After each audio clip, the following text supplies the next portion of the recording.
Welcome, everybody, on this Monday afternoon to our Knitting 103 class. The new voice you're hearing is Claire with Lion Brand. As you may have guessed, I'm not Darren, but I'll be hanging out with you in the chat, answering any questions there or passing them on to Darren so he can demonstrate for us on screen. I will also put the handout in the chat in case you need that again. And that will have the pattern at the end of the handout for those mittens, which we'll go over at the end of class. And like Maddie said, this will be recorded, so you'll be able to watch it back starting tomorrow and rewind or pause as many times as you need to.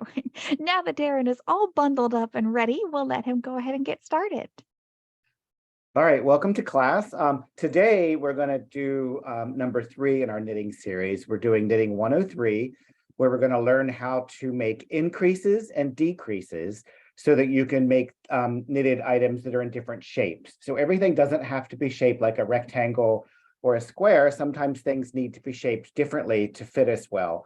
So with increases and decreases, you're going to be able to start being able to do that. So in the first class, we learned how to make this cowl. On the second class, we did learn how to make this hat. And then today we're going to learn how to make these mittens. And look how nice this set would be. So you could make yourself this nice matching set, or you could make it and give it as holiday gifts. You could give, you can make the whole set and give each piece to a different person for holiday. You're learning to knit at a really great time in the year because it's just going to start getting colder and colder. So as the weather cools off, you'll be able to make some nice warm items for yourself. It's always nice to make things to give away as well. So let's go ahead and jump to the view of my hands. We'll go ahead and get started. We do have a lot to cover today. It's a really fun class. Do that. So today the yarn that I'm going to be demonstrating with in class is called Wool Ease Thick and Quick. And this is a yarn by Lion Brand Yarn. It's available on lionbrand.com or on michaels.com. The yarn that was suggested that we used in past classes was Hometown Bonus Bundle. And that one is also a great yarn. It's by Lion Brand. And it's available on michaels.com. Both of these yarns are number 6, so they're the same thickness. If you check on the back of your ball of yarn, it will tell you what size yarn you're looking at. So this is a number 6, and usually with a number 6, it recommends a size 13 needle, but not always. So if you're going to change the yarn from the recommended yarn, you just need to make sure that you're using a yarn that's of similar size and that you're going to have enough yards to finish your project. So whenever you're changing yarns, double check the yards included and then the size. You might want to give the gauge a glance. So that's what I'm using today. This yarn comes in so many great colors. It's really a wonderful yarn. So any questions about my yarn choice? Anything? So what we're going to be doing is we're learning how to make increases and decreases. So increases and decreases are basically just what they sound like. An increase means we're going to increase the number of stitches we have. So we're going to be adding new stitches. So we might be going from, you might have 10, 20 stitches. You're going to be going to 11, 12, 13. You're going to be adding stitches as you're going. And then decreases mean that you're going to be subtracting stitches. So you'll have fewer stitches than what you started with. And we're going to be doing all this on purpose. Now, you may have done this in the past by mistake, but now we're going to learn how to do it on purpose. Okay.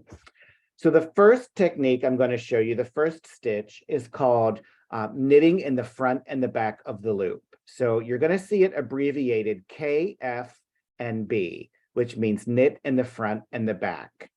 So you might not have even realized that there was a front and the back to the loop if you're a new knitter. So normally when we knit, we just go right here, which is the front of the loop. That's the normal way we knit. But if we look at the back, then there's also the back of the loop. So sometimes you'll hear it called, this is the front leg or the leading leg, and then this is the back leg. Or the front of the loop or the back of the loop. So you can look at it in different ways. But when you look at the stitch on your needle, you can see all it is really is just a loop of yarn going around your needle, and then there's the front and the back of it. So that's all we're looking at. So how we accomplish this stitch is we enter the stitch just like normal, wrap your yarn, you bring that loop through, and then you want to stop here for just a second because we're not quite finished. If we were just knitting, you would just kick that right off. But now we're going to swing around and we're going to go to the back of the loop and we're going to enter the back of the loop. We're going to wrap our yarn and then we're going to bring it through the back of the loop and then transfer it off. And what that does is, I'm going to try to stretch it out a little bit so you can see. Here's one stitch, and I've taken this stitch and turned it into 2 stitches. So now we've made an increase. We've increased by 1 stitch. Now let me show you again. We'll do this a couple of times. Enter the front, wrap your yarn, bring it through, swing around, enter the back of the loop, wrap your yarn, bring it through, and then transfer it over. We're taking 1 stitch and turning it into 2. So an increase by 1. So enter that stitch, wrap your yarn, bring it through, and we're going to stop just for a second. We're not quite done. Swing that around to the back. And normally once you get the hang of it, you don't have to turn your work to look at it, but I just want you to see where I'm going. You turn, flip it to the back, and we're going to go right under that back leg. And then wrap the yarn, bring it through, transfer it over. Now, one thing you're going to see, you are going to see this little bump, which looks like a purl bump. And everyone always thinks that they didn't do it right because now they have this funny looking bump. But that actually means you did do it right. Whenever you do a knit front and back, you always get that kind of little tattletale, that little bump. And that's part of the stitch. So any questions about this? Is there any particular spot that you couldn't quite see? How we doing, Claire? How's everyone doing out there? I think we're doing pretty good so far. No questions at all? I love questions. No, everyone must just be concentrating, and you've done such a good job.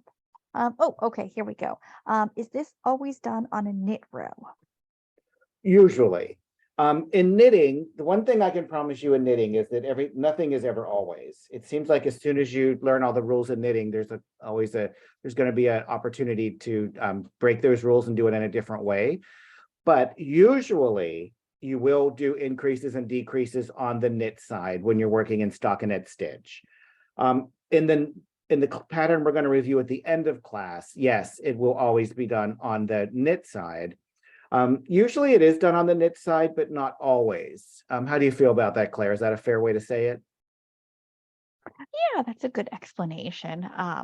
And there is sort of a corresponding purl increase to this, but we're not going to get into it in this class, but just so you know it's out there. Yeah, and I'm going to go out on a limb and just say almost all beginning projects, you'll only do it on the knit side. So we're just kind of trying to focus on what you need to know without making it too confusing. So is anyone out there working along with me? Are you able to make the knit front and back? Are we having any success?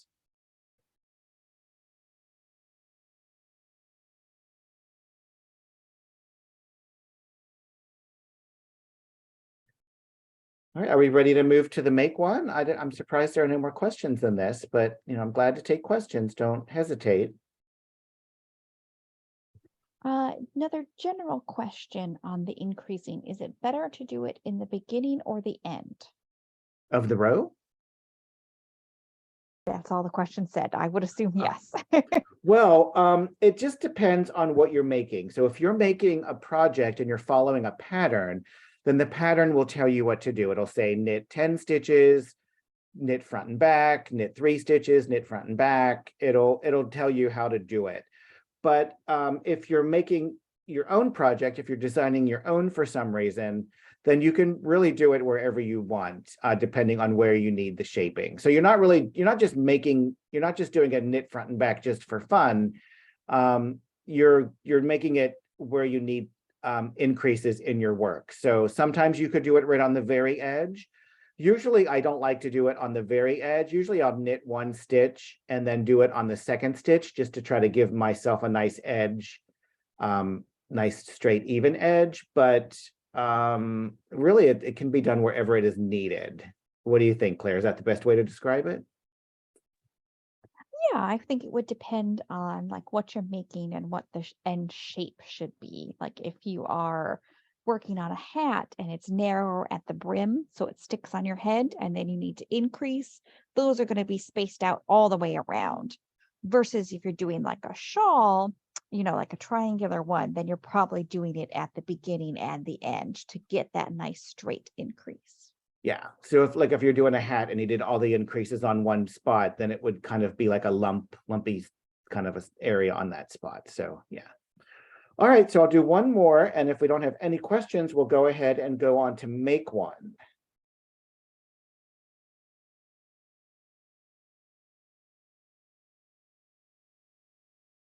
Okay, so that is knit front and back.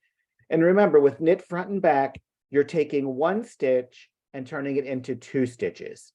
Okay, so now for make one, we're going to make a stitch where there is no stitch. So I'm just going to knit a couple of stitches. This is normal knitting, so you'll just be knitting along, and then you have to make one. And your pattern, again, your pattern will tell you knit 5 stitches and then make one, or wherever it's supposed to be. But for make one, we're going to be making a stitch where there was no stitch. So I have a stitch here and I have a stitch here, and we're going to be working in this area in the center where there is no stitch. So we're making a stitch where there was no stitch. And what we're going to be using is this bar that goes in between our stitches. So you wouldn't want to stretch your knitting like this. I'm just doing it so you can see kind of where I'm working into.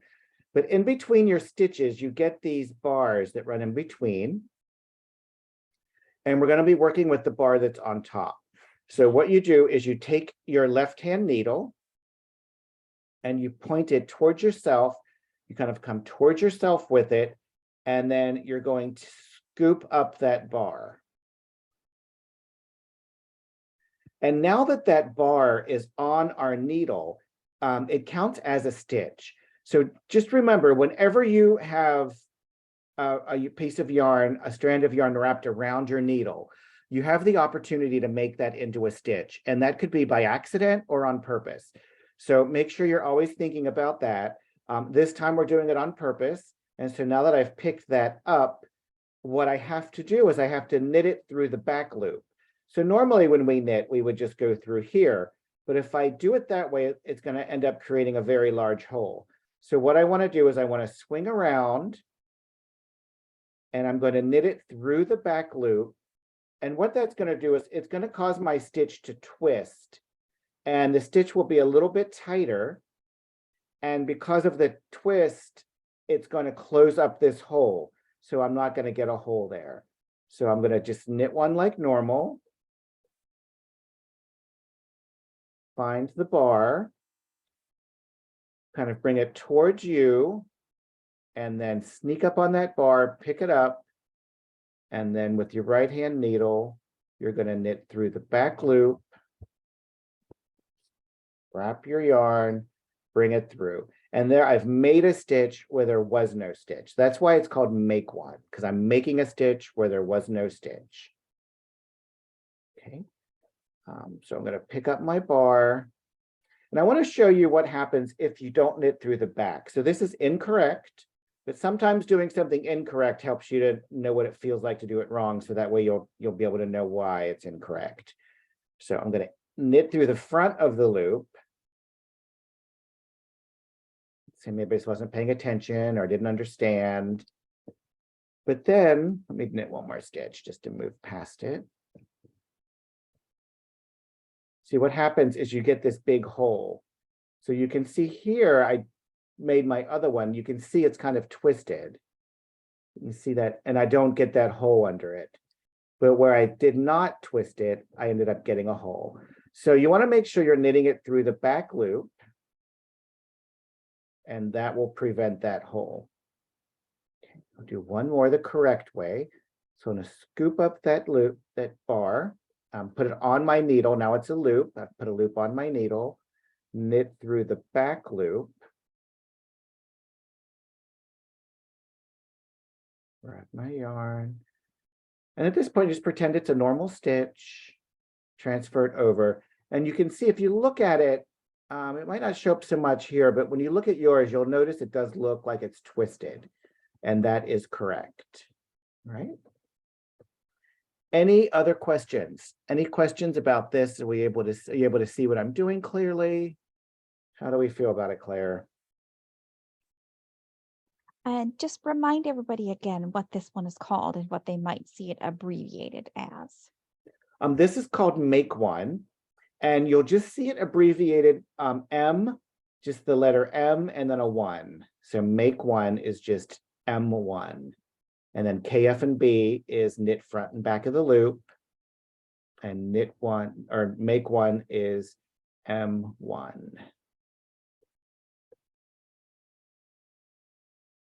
Okay. What questions do we have?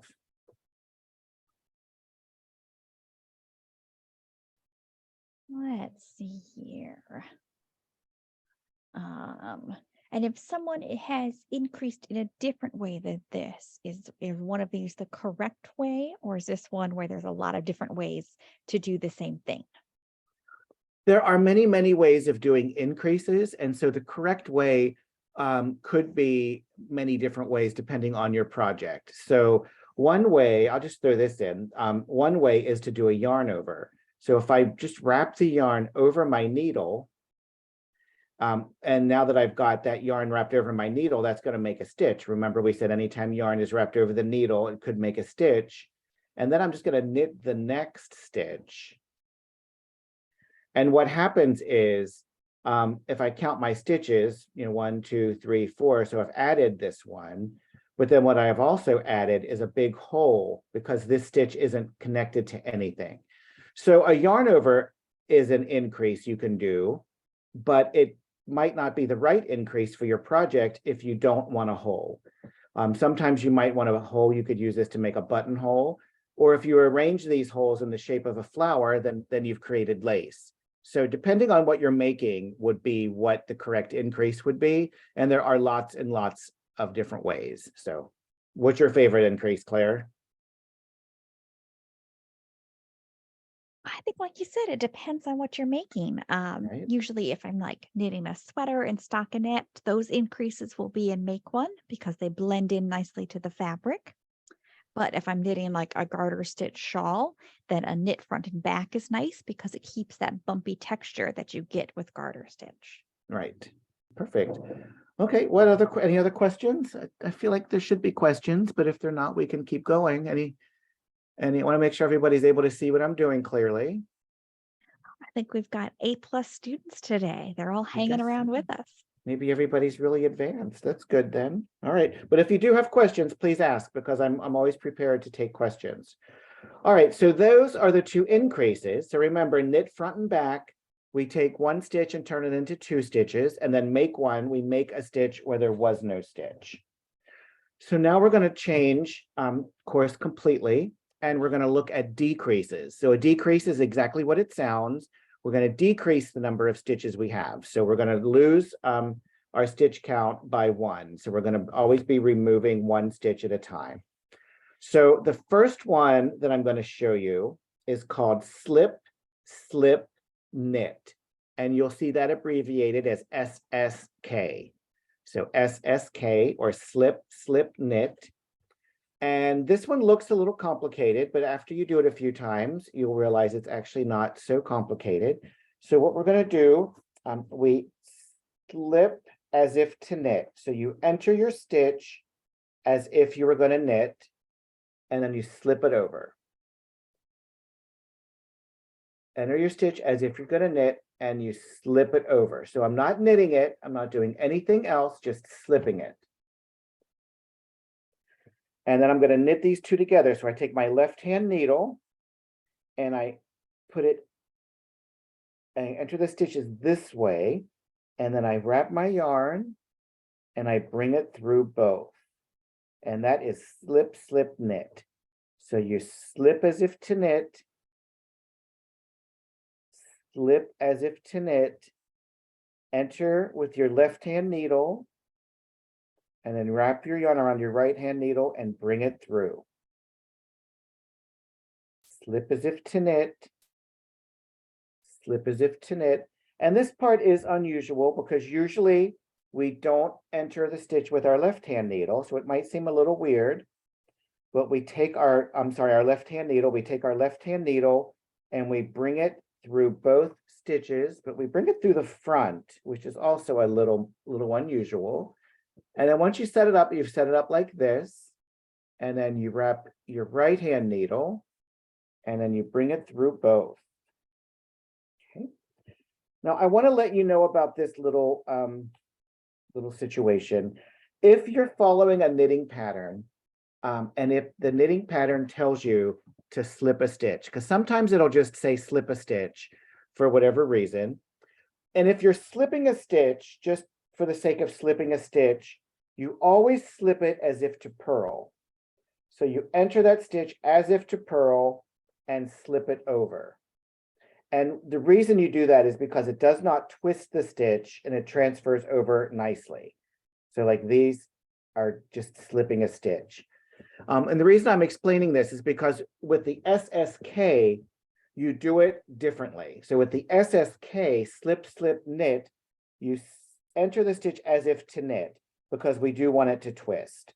So we enter it as if to knit. So we enter it slip as if to knit, slip as if to knit, and then you enter them and knit them together. So just know in the back of your mind, you know, most patterns for beginners or for new knitters, you're not going to be slipping a lot of stitches, but just knowing going forward, if you ever have to slip a stitch, you always slip them going purlwise. Except, like I said, there's never really an always. With a slip, slip, knit, you always slip it knitwise. So slip as if to knit, slip as if to knit, and then finish your stitch. What questions do we have? Any questions?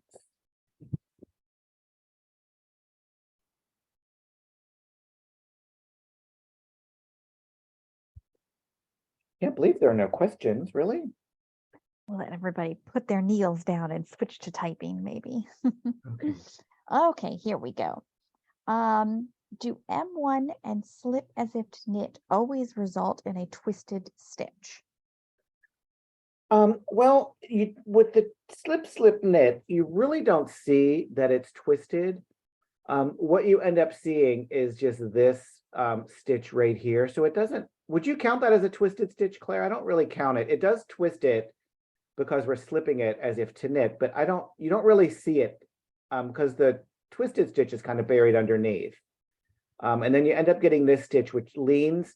The thing about a slip, slip, knit is it leans to the left. And that can make a big difference if you're making lace or doing shaping on a sweater. But do you see it as a twisted stitch, even though it kind of does twist it? I don't really look at it that way. Do you, Claire? No, because the individual legs aren't crossed over one another. And that's pretty much the hallmark of a twisted stitch, when your Yeah. stitch sort of looks like it's crossing its legs. But because we're slipping it as if to knit, it does kind of cause it to twist a little bit. But the make one always does cause a twisted stitch because that's kind of the nature of it. So if we do a make one, so there's no way to do the make one without twisting it, or else you'll get that big hole. But it doesn't really show up though. You do a lot of sweaters, Claire, and you do make one, but you don't really see it, right? Because it's just the one stitch. Right, because you're only twisting that first brand new. I mean, it's not even a stitch yet. The part that's twisted, that's just the bar between the stitches. So Yeah, and that'll kind of fit under. It kind of falls kind of like under a little bit yeah. once you do a couple. So good question, though. It's a very good question. Any And other then, questions? yes, we have the same question from a couple different people. They want to know, can you slip the 2 stitches together at once? I don't think so. I don't know. I've never done it. Have you ever done it that way? Because you see how it kind of, You can do it, but typically that is part of a different decrease where you're going to be decreasing 2 stitches at once. So you would have 3 stitches down to 1. yeah, whenever I'm doing this SSK, I do 1 and then 1. And you see how that looks on my needle? But if you do 2 at once, I feel like it looks, see how that looks different on the needle? It kind of makes the stitches kind of overlap. I feel like that's gonna look different. So let's just go ahead and do it. And see what they, see that one doesn't, see how it's now it's kind of leaning the wrong way. It's leaning the other way. Whereas this one,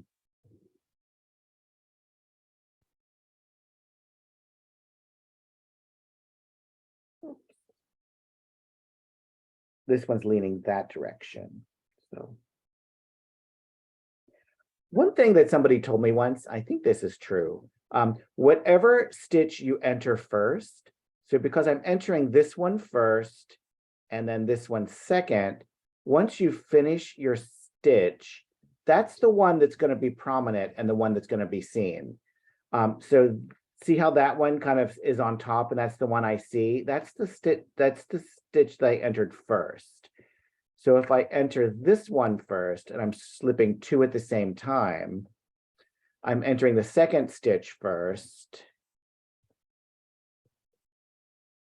And you can see it doesn't look the same. See how this one's leaning that direction and this one's not. It's kind of going this other direction or more straight up.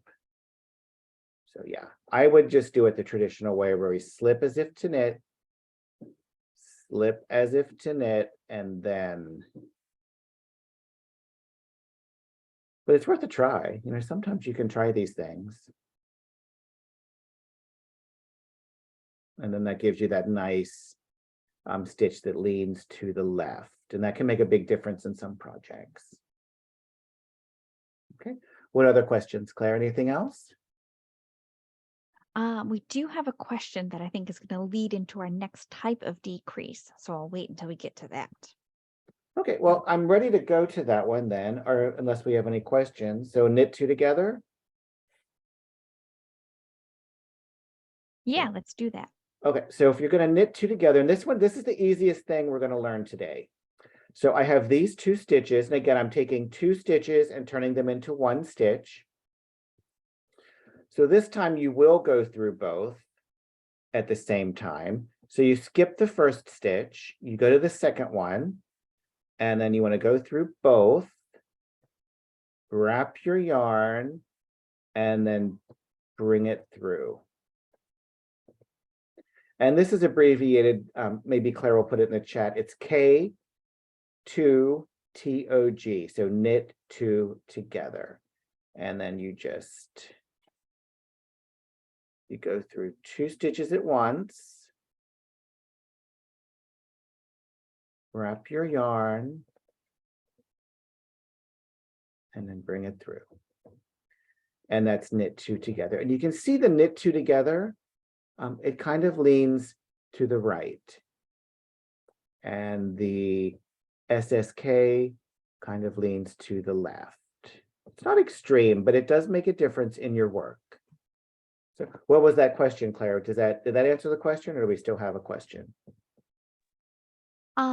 It was, why is the slip slip knit decrease preferable over knitting 2 together? So that's the reason. If you're making lace, or if you're doing the shaping on the front of a sweater, it could indicate the way, it could affect the way that the stitches fit together and lay together.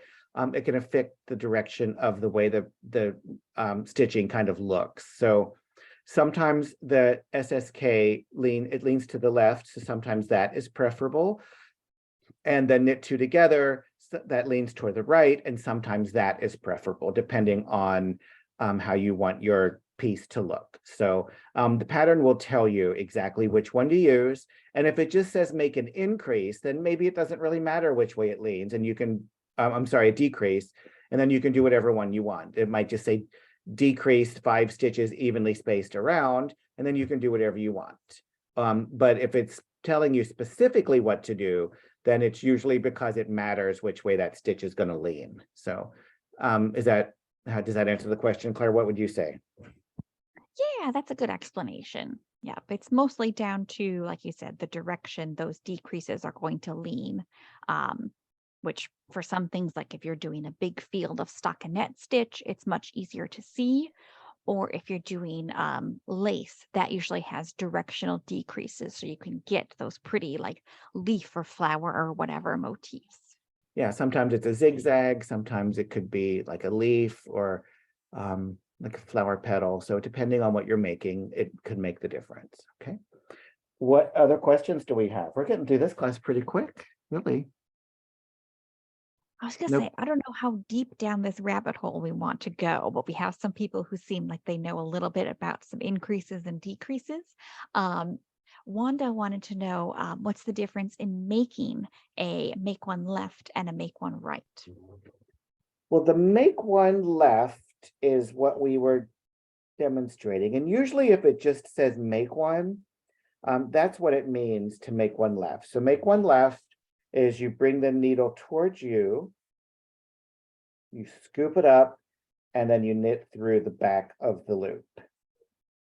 And that's the easier, well, I don't know if it's easier, but that's the one we normally do. And then the make one right would be to take the needle away from you and towards the back of your work and scoop it up from the back.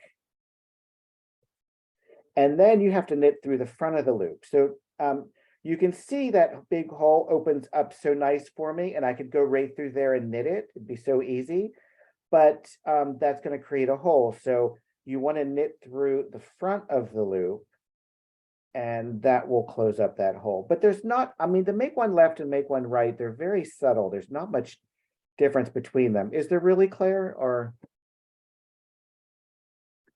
I usually see them specified. Like you said, I make a lot of sweaters, and if you knit the sweater like starting at the neck and going from the top down, you're increasing. And usually, like if you know, like your raglan line, you will increase on both sides of that for the body and the arm.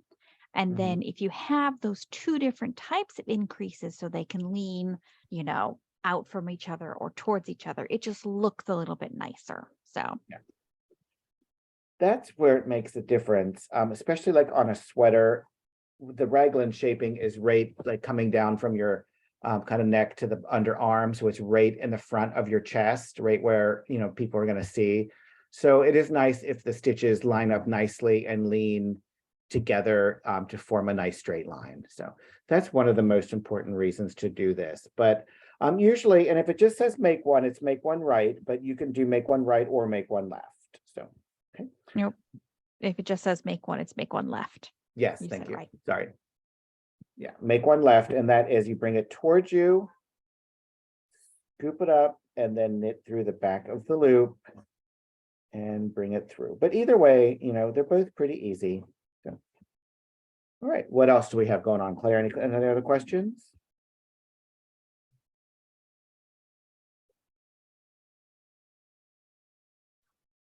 Let's see here. Oh, someone noticed that you're using circular knitting needles. I'm using circular needles because whenever I use flat needles, then I knit all the way across my work, and then I have to purl back to get to the knit side, and that wastes time. So I thought I would just do circular needles and knit in the round, and then I never have to purl back. So I thought that might save time for class. That's the reason. And could you show how to do some of the increases and decreases holding the yarn in your right hand, like an English knitter or a thrower? Yep. So knit front and back. So you enter the stitch, wrap the yarn, swing around to the back, and then bring it through. enter the stitch, the yarn, swing around to the back,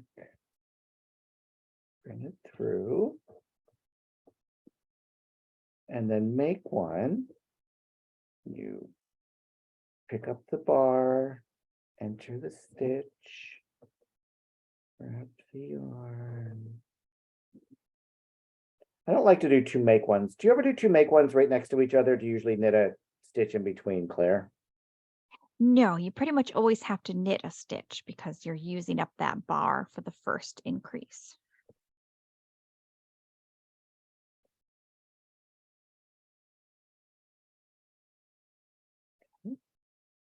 And then slip, slip, knit. You slip as if to knit, slip as if to knit, and then you enter the stitch, the yarn. Now remember when I made that yarn over before? I'm back to that yarn over. And sometimes you'll do this by mistake. So if you come up to a stitch that looks like this, like I've got this great big hole and I've got this loop over my needle, but it's not connected to anything, that doesn't seem right. Something definitely looks weird there. But like I said, if you're going to make a buttonhole, or if you're making lace, or if you need a hole in your work for some reason, you just go ahead and knit that. And then now I've got a proper stitch, but I've got this big hole. If this is a opportunity though, if you did it by mistake and you're coming around and you end up with that and you're like, ooh, I didn't mean to do that. That's not right. All you have to do is just let that fall off your needle. And because it wasn't connected to anything, it's not going to be a problem. And then you can just continue to knit, and you're going to have a little extra space there. But by the time you've finished your project, that tension will have evened out. So if you do an accidental yarn over, that's how you can fix it. So I just threw that in there just because I had that yarn over there. And then knit two together with the yarn in my right hand is you just enter both stitches, wrap the yarn, bring it through.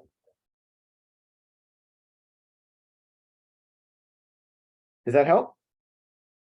And there are many ways of holding the yarn in your left or right hand. You can do it differently. I know some people, I can't do it. And I know how this is how you knit, Claire. You just kind of flick your finger around it. You don't, but when you do it, it's very elegant and fast, but I cannot do it. So, Yes, but if I you, also cannot knit with the yarn in my left hand, so you've got me well, there. well, yeah, so if you're knitting and you see other people knitting and they're holding their yarn in a way that's unusual or weird to you, just take a few minutes and watch how they're doing it. And maybe it might be something you want to learn or try, or maybe you just want to be like, that's weird, I'm not doing that. Either way, just know there are many, many ways of knitting, holding your yarn, doing all different kinds of things. And most of them are correct. Some of them could be wrong, but for the most part, as long as your stitches are turning out right, they're probably fine. So anything else, Claire? Any other questions?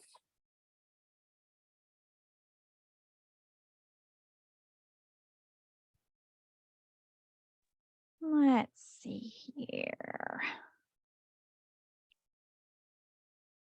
I think we are about ready to go over our mitten pattern because we did have a request to go over the abbreviations in that pattern specifically. So Perfect.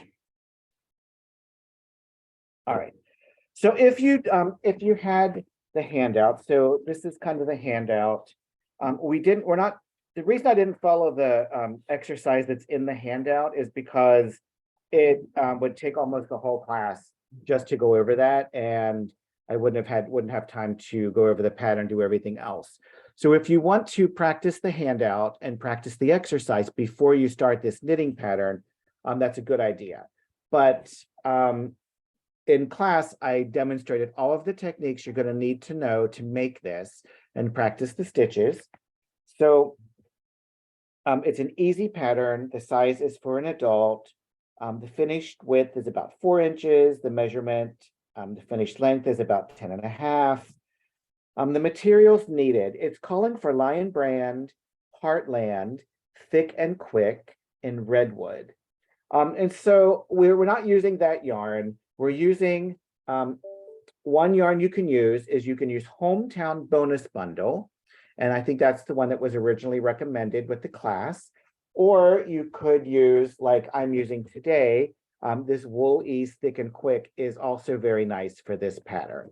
So you might need 2 balls of this one though, because this has a little less yardage on it. So I just like my students to know that you don't have to do everything you're told. You don't have to do things exactly the way the pattern says. Sometimes you can use a different yarn or you can make adjustments to make it suitable to your needs.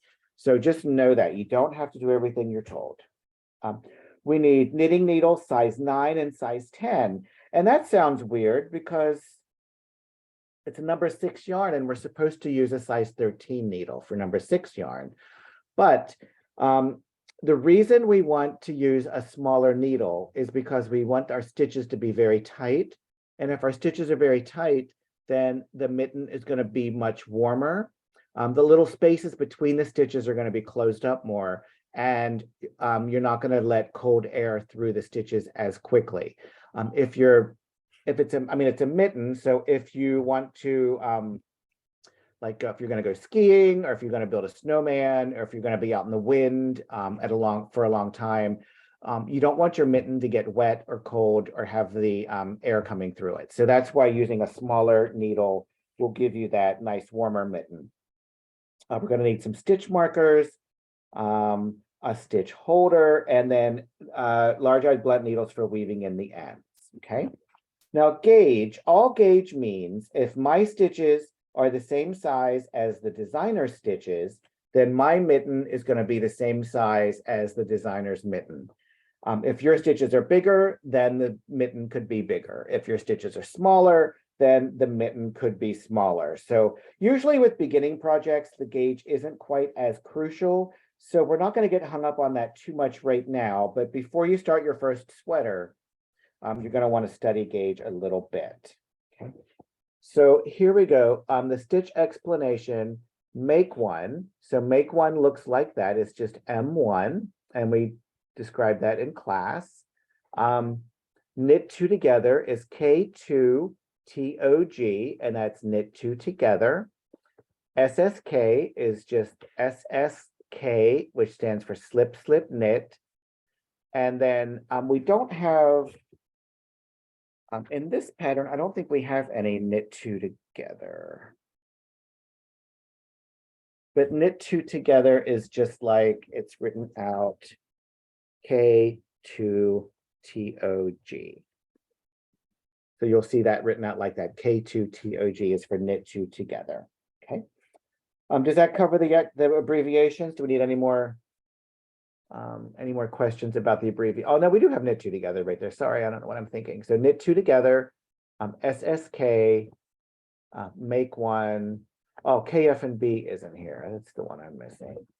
So KF and B would be KF and B. And it's just written kind of like that, KF and B. Okay. Any questions? Anything to add, Claire? I would say the KFB, it might not always have that little and symbol in there. It might just be sometimes the 3 letters. So both of them mean the same thing. Designers might just write them slightly differently. Okay, yeah. So it could be just KFB or KF, and then it could have the little and sign there. What do you think is more common, Claire? I think I usually see it without the ampersand. You know, when I was writing that, I felt like it wasn't 100% right. So I'm glad you brought that, because I've seen it both ways, but I feel like this is the more common way to see it, just KFB. But when I say it, I say KF and B. So I think that's why I feel like it needs that. So it could be either way, but I do think the KFB is more common. So, all right. So with the mittens, we're going to start with the cuff with smaller needles, leaving a long tail. You're going to cast on 26 stitches, so that's pretty easy. Row 1, which is the right side, you're going to knit 2 and then purl 2. You're going to repeat from the asterisk, so there's an asterisk starting it, to the last 2 stitches ending with a knit 2. And then the second row, it starts with the asterisk, so we know we're going to do something. So we're going to purl 2, knit 2, and then we're going to repeat from the asterisk to the last 2 stitches, ending with purl 2. You're going to repeat these 2 rows 6 more times. So if you're repeating 2 rows 6 times, that's a total of 12 rows. So sometimes the language can be a little confusing. So make sure you're thinking about it correctly. You're going to change to the larger needle. Now let me show you how to change to larger needles. So I've been knitting with this wooden needle, and now I'm going to change to this metal needle. So if you're changing the needles, the temptation would be to slip the stitches one by one to the new needle. So that's what you feel like the temptation would be. But the best way to actually do it is to just pick up your old needle, pick up your new needle, and just for one row, you're going to be knitting with 2 different size needles. And you'll just finish this row, knitting all of your stitches from one needle over to the next one. Does that make sense? That's the best way to do it. And then when you get to the end, because you'll be knitting flat, and if you transfer your needles from one flat needle, if you transfer your stitches from one straight needle to a second straight needle, you want to make sure your working yarn is in the right position to start when you're ready. So this is the best way to do it, is to just go ahead and knit them directly onto the new needle. Does that make sense? And then you'll be fine. So you're going to change to the larger needles. The next row, you're going to knit 13, make 1, and then knit 13. And that's easy. We know how to do that. We're going to work stockinette stitch for 5 more rows. So stockinette stitch means you're going to knit on the knit side and you're going to purl on the wrong side, on the purl side. So you're putting all of your knits on one side and all of your purls on the other side. And that creates stockinette stitch. We're doing that for 5 more rows. So that's a total of 5 rows. So up here it said 6 more times, repeating 2 rows 6 more times. And here it's saying for 5 more rows. So make sure you don't, get this language mixed up. Now for the thumb gusset. All right. So a gusset creates additional space in a piece, and it also creates shaping. So the gusset that we're talking about now is this. We're going to be creating this triangular section right here, which creates space for the thumb. So we're going to be creating this triangular space next, okay? And how we're going to do that is,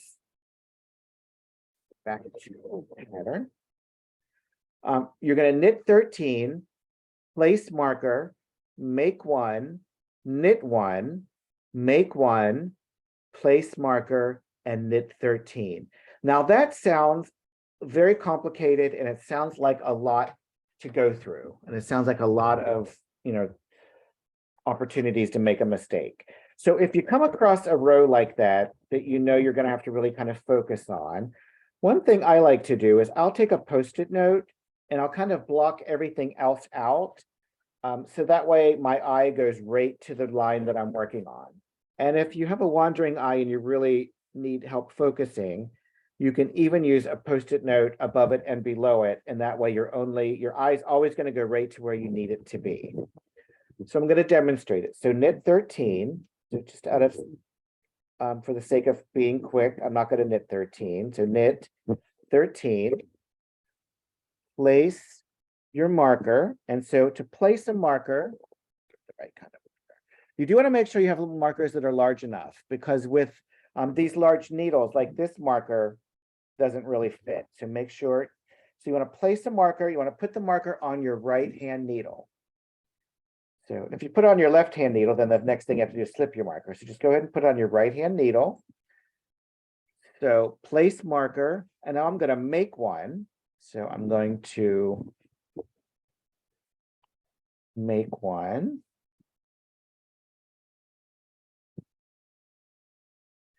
Knit 1. Make 1, knit 1, make 1.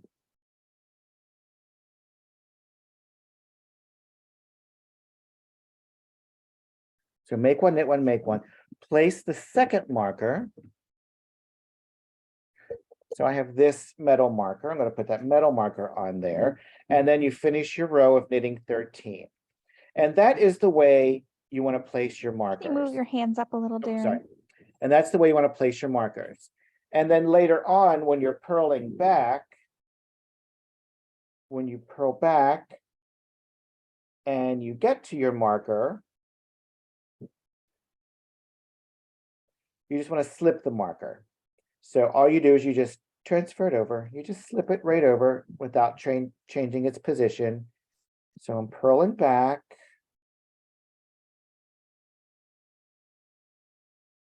And you don't want to, you want to make sure you're not, sometimes when I first learned how to knit, I would knit my marker into my stitch, and you don't want to do that. So just slip your marker over all by itself and then knit that stitch. Did you ever do that when you were learning, Claire? I did that a couple times when I was very first learning a long time ago, where I knitted my stitch marker into my stitch. I think I may have done it once or twice by accident. Yeah, it's an accident, and it's something we do by mistake, but that's why we're learning, right? We all have things to learn. Okay, so that's placing a marker and then slipping the marker. Get these out of the way. Okay. And now it says row number 2 and all wrong side rows, you're going to purl. So it's not going to give us any more information about the wrong side rows anymore. But you do want to make sure you're remembering, on the wrong side rows, you're just going to be purling, but you do need to slip the marker and maintain it. So when you come to that marker, make sure it remains in the right place. Row number 3, you're going to knit to the marker, slip the marker, make one, knit to the last stitch before the second marker, make one, knit one, slip marker, knit to the end. You're going to repeat rows 2 and 3 until there are 11 stitches between the marker. So then you'll just count how many stitches you have between your markers. So I have 1, 2, 3. So that's obviously not 11. So you'll just keep going until you get 11 stitches. And it's going to look something like this. Yours will look a little different because you'll be stopping right here. Once you join up above it, it kind of forces it into that shape, but it'll look more like that. And then you'll be right here. So it'll look more like that. And once you get to this point, I'm going to show you how to put it on a stitch holder. Now, this is a stitch holder right here. I don't particularly love a stitch holder. I would rather have mine on scrap yarn. And the reason I like scrap yarn is because stitch holders are like a big safety pin. So when you hook them, once you put this in your knitting bag, it could come undone and slip off. Also, you might want to try this on as you're going. And my scrap yarn will shape around my thumb.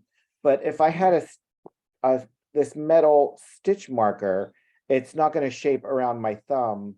Stitch holder. I'm sorry, stitch holder. It's not going to shape around my thumb and make it easy for me to try on and see how it's going to hold everything rigid. So what do you like better? Do you like scrap yarn or do you like a stitch holder better? I usually use scrap yarn because I can never find my stitch holders. Yeah, that's another thing. I can find mine when I'm teaching this class because I have them in with my class supplies. But if I were actually making something, I would never know where they are. So scrap yarn is, and I used red to make a nice contrast so you can see exactly what I'm doing.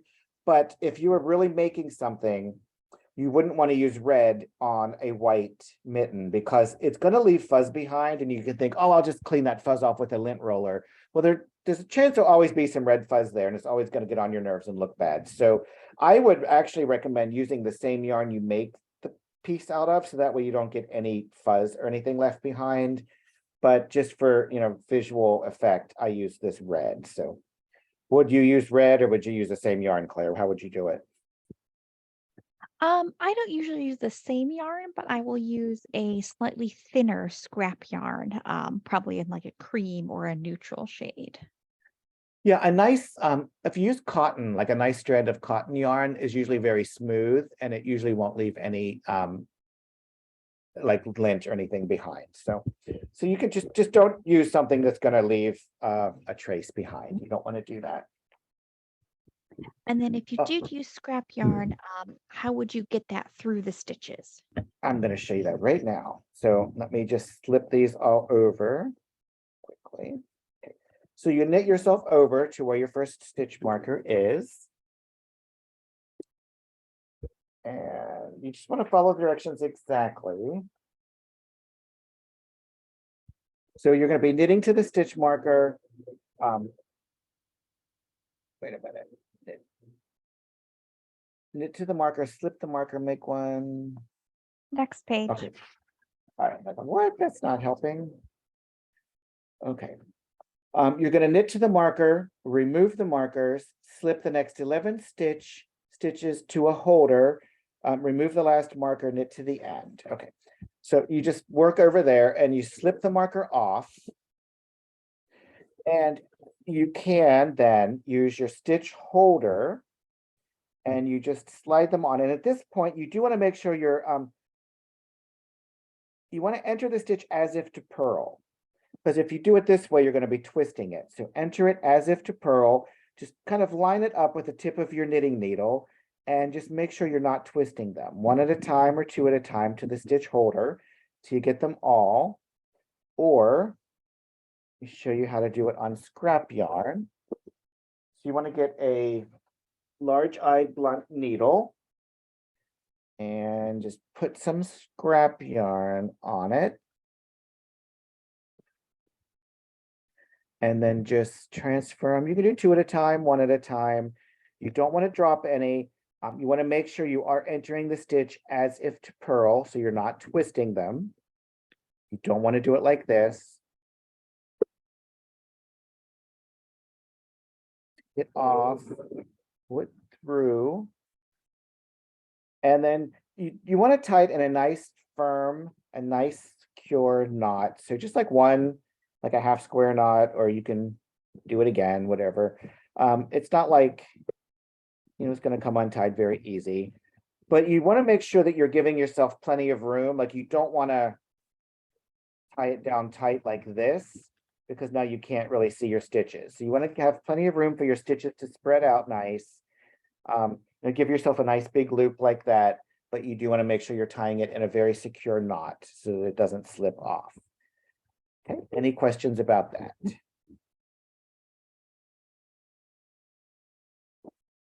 Good demonstration, thank you.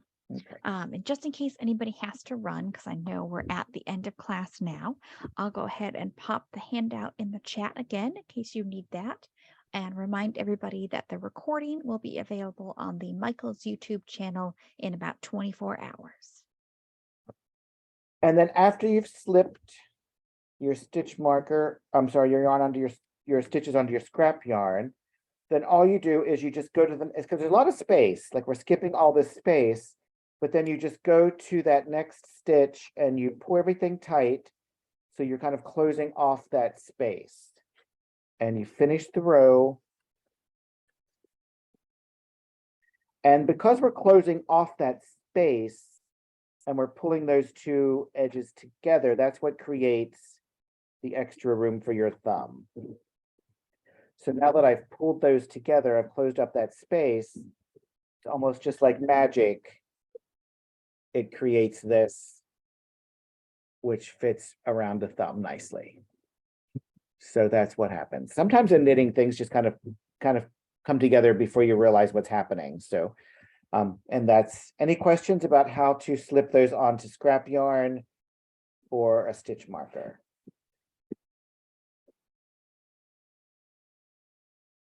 Okay. All right. So the next step. So we're going to work on the palm. We're going to knit after we've moved the marker. We did this. We're going to end with a wrong side row and place the marker between the center two stitches. So after we do this, we're going to continue in stockinette stitch until the palm measures about 4 inches, ending with a wrong side row, and then place a marker between the center two stitches. So here's my thumb, and then here's where my hand is going to fit.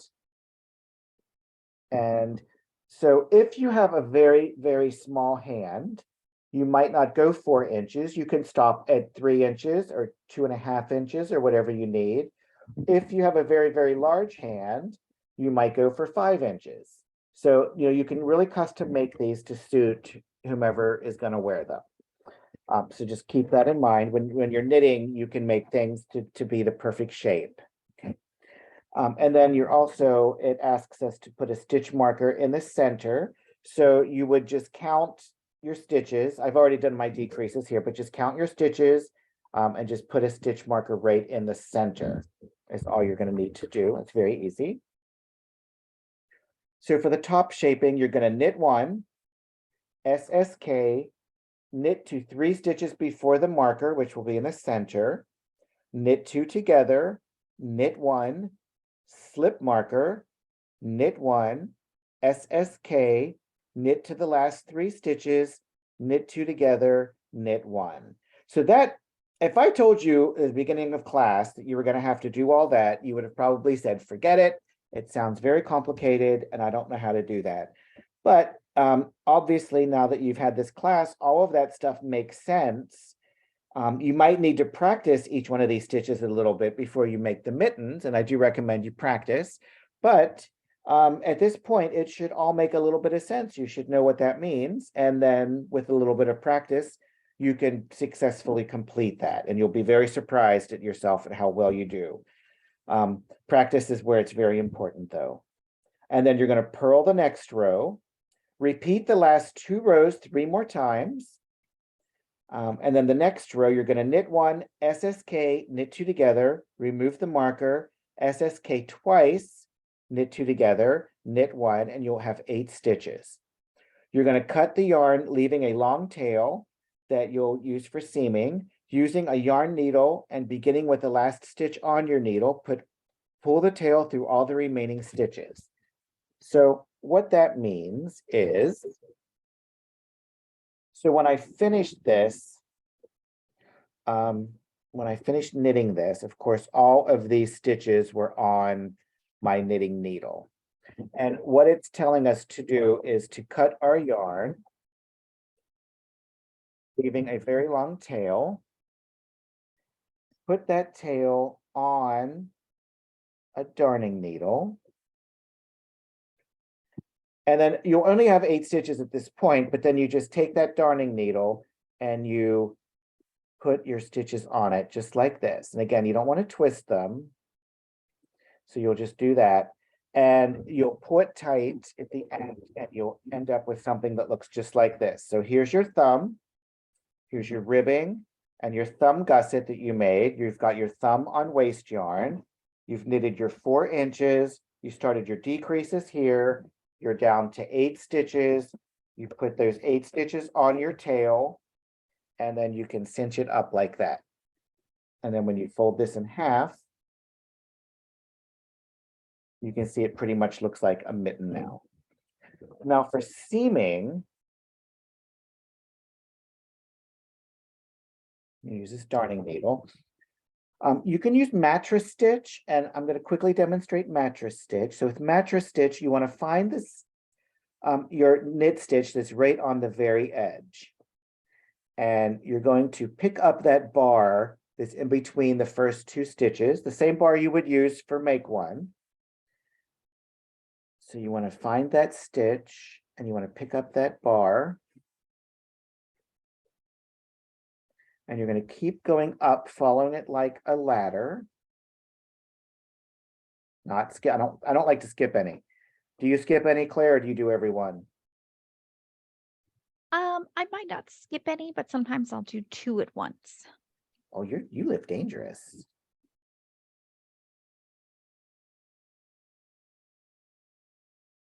And then once you do a couple of stitches, you pull it really tight, and then it pulls them together, and you almost can't even tell there's a seam there. And then you would just do the whole mitten, the whole length of the mitten, which I'm not going to do now because we are already running over. If you don't want to do mattress stitch, You can put right sides together, turn it inside out, and then you can just kind of whip stitch it together.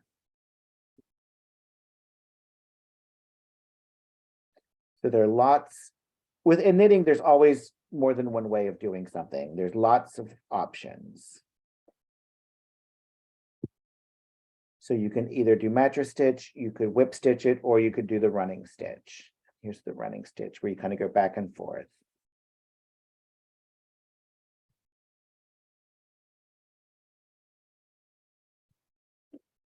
Okay, and then you just keep going until the whole thing's done.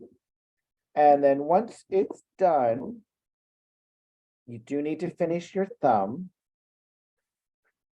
And so the thumb is the only tricky thing about the thumb is you want to make sure that you're entering the stitches from the right side. And this is where if you do circular needles, it makes it a little bit easier. But if you do straight needles, and these needles are too big. I knitted these on a size 9 or a size 10, and this is a size 13 needle. So it's a little too tight to get in there. But what you want to do is you want to make sure you're entering the stitches and not twisting them. See if I can just kind of jam these on these for demonstration. Just make sure you get them all on there. You want to make sure you're using the right size needle. Okay, so I've got them on here. And now I'm going to add a new yarn to finish knitting my thumb. And then you'll just knit like normal. You enter the stitch.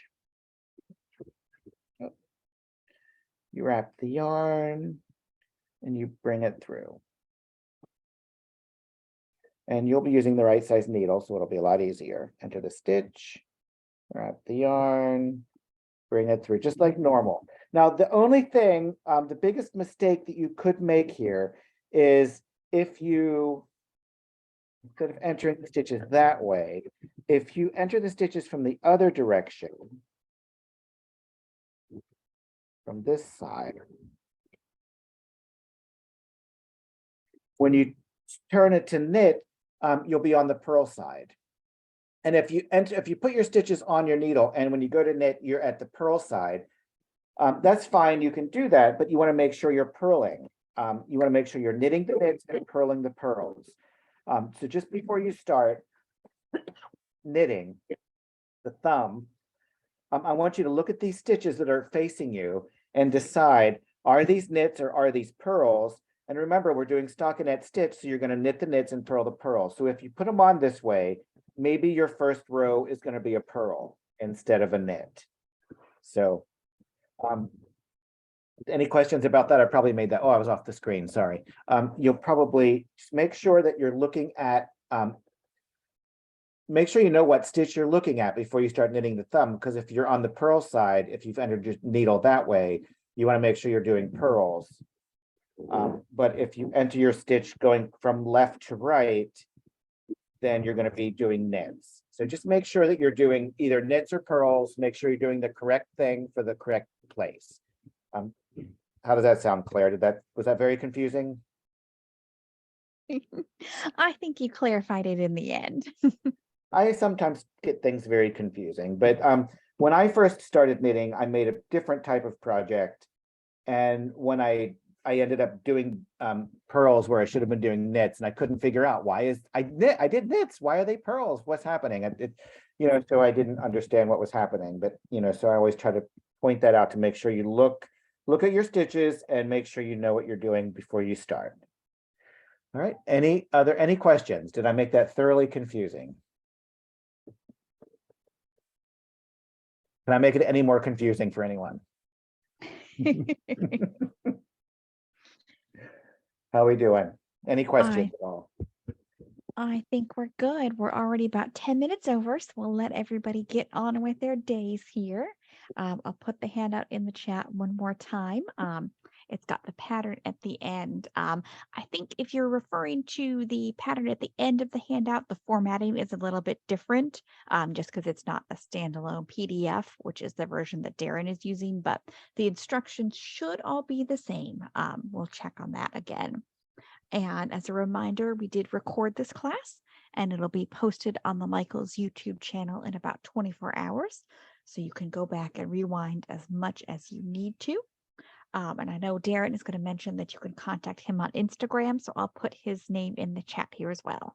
Yeah, and if you have any questions once you start, just please contact me on Instagram, send a direct message, let me know what your questions are. I'm always happy to help. Sometimes it's hard to explain things.